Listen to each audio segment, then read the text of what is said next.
Bapak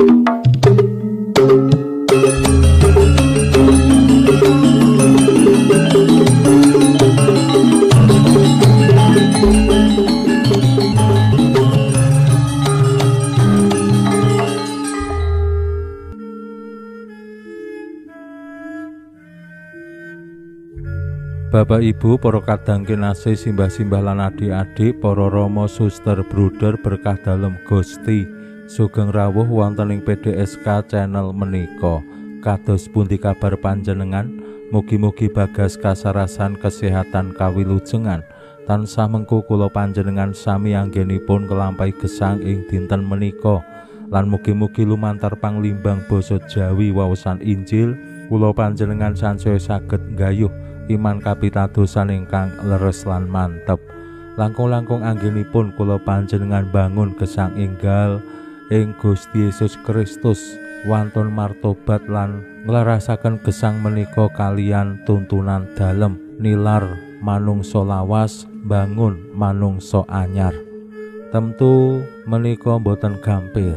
Naminipun martobat menika sok-sok ya mung kapok lombok utawi obor-obor belarak. Kados yen kula panjenengan tiba lara lan sadar bilih anggenipun gerah menika amargi mangan sing serakah utawi boten teratur apa-apa dipangan, saengga tensine dhuwur, kolesterole dhuwur, asam urate dhuwur, lajeng rikala tiba gerah kula panjenengan nembe bangun niat sok nek mari aku bakal mangan sing tinata, mangan sing sakcukupe.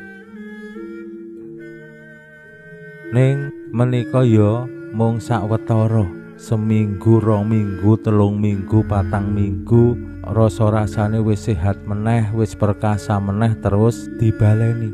Lemangan ya sak kepenake, sak senenge, apa-apa dipangan. Martobat nggih kadangkala kados mekaten. Rikala awake dhewe ketatalan, rikala awake dhewe cilaka merga dosa, merga kadurakan utawi tumindak ala, awake dhewe menyesal. Ning saksampunipun menika nggih dibaleni malih. Ha menika tantangan utawi godaan anggenipun bangun pamartobat, bangun manungsa anyar. Awit nggih kula panjenengan kedah sadar bilih sukmane awake dhewe ora bisa milih badan sing anyar. Nek badane sing lawas wis reget, wis kakean dosa terus pindah utawa njaluk ijol, boten saged. Anggenipun martobat nggih kados pundi kula panjenengan ngresiki badan lawas, ngresiki sukma sing lawas supaya dadi anyar, supaya dadi selaras kalian tuntunan dalem Gusti.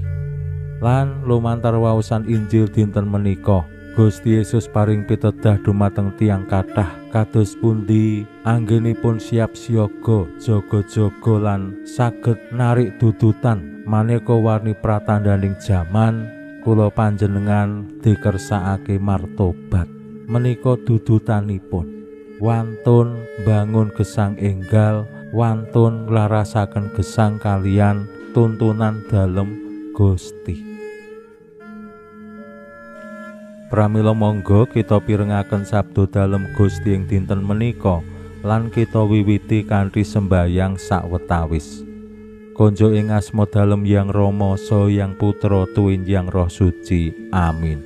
Suawi sami munjuk Gusti Yesus, sabda dalem Hyang Rama ingkang sampun manjalma, mugi karsa ngandika dhateng kawula wonten ing asepen ing telenging manah kawula. Kabeh kegiatan lan panglipur ingkang manjing ing sabda dalem kapenuwana kawula mawi ro ing kawicaksanan dalem. Mugi-mugi srana anggen kawula maos lan mirengaken sabda dalem, kawula sansaya nunggil ing sampeyan dalem. Amin. Waosan Injil kapethik saking Injil Lukas bab 13 ayat 1 ngantos dumugi 9.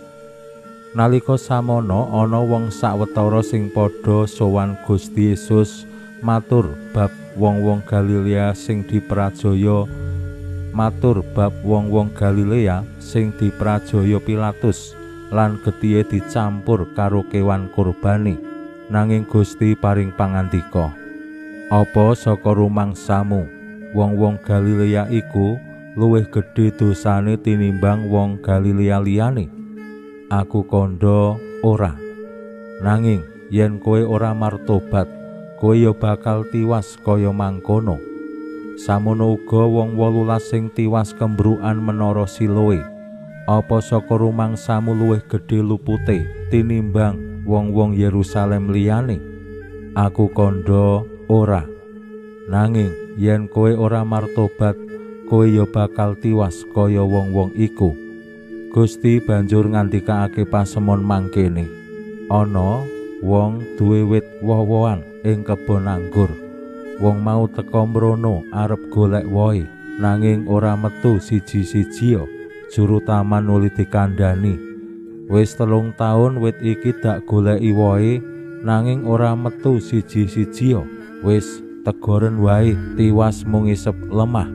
Nanging juru taman mangsuli, Bandara, kula aturi nyrantosakaken setaun malih siti kiwa tengenipun badhe kula aduk. Kula sukani rabuk, mbok bilih saged awoh. Dene menawi boten badhe kategor sumangga. Makaten sabda dalem Gusti. Suawi sami munjuk, Gusti kawula munjuk sembah nuwun karana sabda dalem. Sabda dalem dadosa obor ingkang madangi margining gesang kawula. Katuntuna kawula sageta sabda dalem menika numusi manah ngantos tansah ngrembaka kangge nggayuh gesang ing swarga. Amin.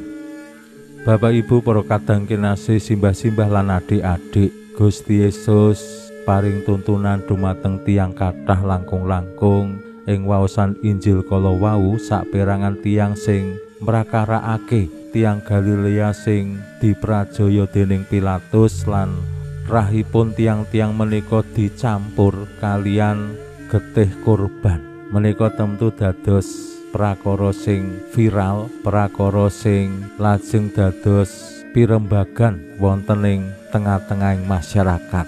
Awit ketingal gegirisi lan kejam anggenipun Pilatus mrajaya lan menodai kapitayane tiang-tiang Yahudi bab kurban.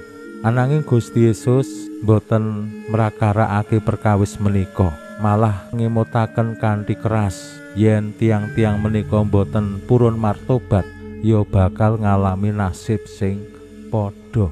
Nah menika kula kinten kersanipun Gusti ingkang estu diajeng-ajeng supados tiang utawi sinten kemawon ingkang mirengaken lan kersa nampi Gusti Yesus menika mbangun pamartobat.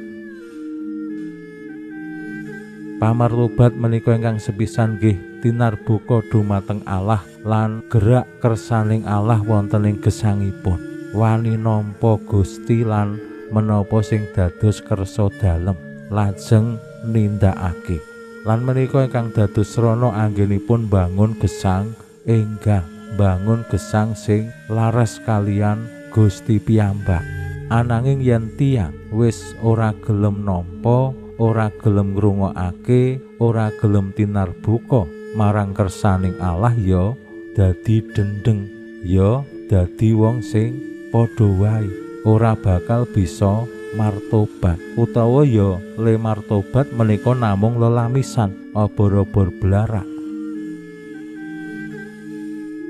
Mila tumraping kula panjenengan sami kados pundi cecawis diri tansah siap siaga lan jaga-jaga anggenipun nampi rawuh dalem Gusti temtu nggih kanthi pamartobat sing saestu, kanthi pamartobat sing nyata ana ing uripe awake dhewe. Bangun urip sing sansaya laras kalian dawuh-dawuh dalem Gusti piyambak. Pinuji Allah sakmenika sarta ing salami-laminipun. Salam sehat, salam bahagia, salam katentreman. Lan mugi-mugi lumantar panglimbang dinten menika kula panjenengan tansah jinangkung ing berkah dalem Gusti ingkang Maha Kuwasa, Yang Rama saha Yang Putra tuwin Yang Roh Suci. Amin.